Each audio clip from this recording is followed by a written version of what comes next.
Private security firms and charities are being brought in to replace probation officers and supervise low-risk offenders, and they'll be paid according to how they perform.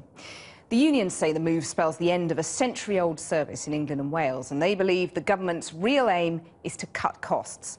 Our Home Affairs correspondent Simon Israel reports. Chris Grayling is under pressure to deliver. His department is bottom of today's league table on Coalition's unfulfilled promises. So it's probably no coincidence that today is also the day the Justice Secretary unveiled stage 2 of the so-called rehabilitation revolution. In order to make it work, we have to have a situation where actually we migrate people out of the probation trusts into the new entities. The plans for a payment by results system to cut reoffending, with 70% going to the entities, the private sector and charity groups like the St Giles Trust.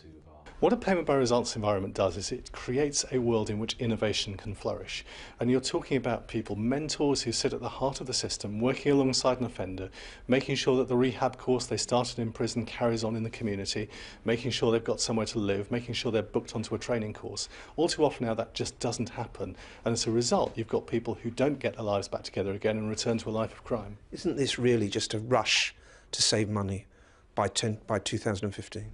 This is all about getting value for the money we spend. We spend £1 billion a year on all of this, and we have 50% of people reoffending. Ex-offender mentoring has emerged in pilot projects as a crucial factor.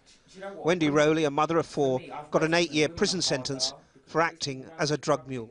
Being away from my children was a massive, massive loss for me. So I thought to myself, if I don't change my life and I go back to how I was before, I'm going to end up either dead, losing my children, or just being a nobody. She's mentored over 130 women offenders. Their reoffending rates have halved. A lot of the chaotic ladies that are on that cycle of offending, a lot of them have lost their children to adoption or fostering. We try and establish letterbox contact for them, or try and get them counselling, because the despair of losing their children keeps them drinking, keeps them taking drugs. So we try to address that and give them some kind of contact. So the plan is for every offender to be met at the prison gates. But that's the easy part. The real difficulty is how payment by results overcomes problems like mental health, drugs, housing, domestic violence, employment, and a whole host of other factors that drive the reoffending rates. The problem with this system is it's untried, it's untested. It has been tried in the work and pensions field and failed. And what the government is doing is, rather than pilot this by trying it, they're rolling it out. And you've got an additional 60,000 offenders being brought on stream, no additional funding, and the likes of G4S and A4E, with the greatest respect of them, have no experience in this area. The proposals will leave the public probation service with around 50,000 offenders who pose the greatest risk. Consortia will bid for contracts.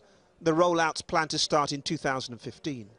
According to the Justice Secretary, this is not a revolution, but evolution in progress. The question is, who carries the risk if things don't work out as